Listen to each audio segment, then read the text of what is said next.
নিলামে উঠছে না গদর 2 স্টার সানি দেওয়ালের মুম্বাইয়ের জহুর বাংলো। কারণ হিসেবে দেখানো হয়েছে কিছু প্রযুক্তিগত ত্রুটির কারণেই বাংলোটিকে এখনই নিলামে তোলা যাচ্ছে না। আগামী 25শে সেপ্টেম্বর পাঞ্জাবের গুরদাসপুরের সাংসদের বাংলোটি নিলাম করার কথা ছিল। তার জন্য বিজ্ঞাপনও দিয়েছিল ব্যাংক কর্তৃপক্ষ। ই নিলাম করার কথা ঘোষণা করা হয়েছিল। 55 কোটি টাকা বকেয়া ছিল সানি দেওয়ালের। অভিনেতা এই বাংলোটি বন্ধক রেখে 55 কোটি টাকা ঋণ নিয়েছিলেন ব্যাংক অব বরোদা থেকে, কিন্তু সেই টাকা তিনি শোধ করতে পারেননি। সেই কারণেই নিলামে উঠছিল সানি দেওয়ালের বাংলো।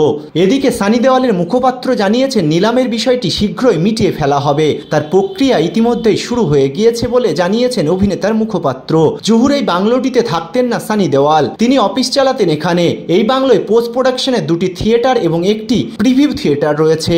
একটি সিনেমা প্রযোজনার জন্য ব্যাংক থেকে 55 কোটি টাকা ঋণ নিয়েছিলেন তিনি। সেই ঋণ পরিশোধ করতে পারেননি অভিনেতা। তার জেরে গতকাল ব্যাংকের পক্ষ থেকে জহুর বাংলোটি বিক্রির বিজ্ঞাপন দেওয়া হয়েছিল, যদিও তার 24 ঘন্টার মধ্যেই আবার সিদ্ধান্ত বদল করে ব্যাংক। এদিকে বক্স অফিসে রমরমিয়ে চলছে সানি দেওয়ালের সিনেমা গদর 2।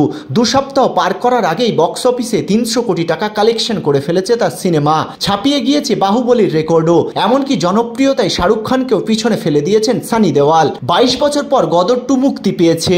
আগের সিনেমা গদর 1 প্রেম কথা মুক্তি পেয়েছিল 22 বছর আগে। সেই ছবিতেও নায়কের ভূমিকায় ছিলেন সানি দেওয়াল, এবারও তিনি। এদিকে আবার পাঞ্জাবের গুরদাসপুরের বিজেপি সাংসদ সানি দেওয়ালের এই ঘটনা নিয়ে জোর জল্পনা শুরু হয়ে গিয়েছে রাজনৈতিক মহলে। কোন কারণে হঠাৎ করে সানি দেওয়ালের বাংলোর নিলাম বন্ধ করা হলো তা নিয়ে প্রশ্ন তুলেছে কংগ্রেস। উল্লেখ্য বিজেপিতে যোগ দিয়েছিলেন সানি দেওয়াল এবং পাঞ্জাবের গুরদাসপুরের বিজেপি সাংসদও তিনি। হঠাৎ করে তার বাংলো কেন নিলাম বন্ধ হয়ে গেল তা নিয়ে প্রশ্ন তুলেছেন কংগ্রেস নেতা জয়রাম রমেশ। এই নিয়ে সন্দেহ প্রকাশ করে সোশ্যাল মিডিয়ায় পোস্টও করেছেন তিনি লিখেছেন, গতকাল বিকেলে মানুষ জানতে পেরেছে যে ব্যাংক অব বরোদা বিজেপি সাংসদ সানি দেওয়ালের জহুর বাসভবন ই নিলামের জন্য ঘোষণা করেছে, কারণ তিনি ব্যাংক থেকে ঋণ নেওয়া 55 কোটি টাকা পরিশোধ করেননি।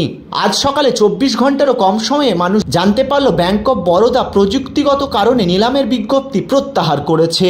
এই প্রযুক্তিগত ত্রুটি কে করলো? আশ্চর্য। এনবিটিভি।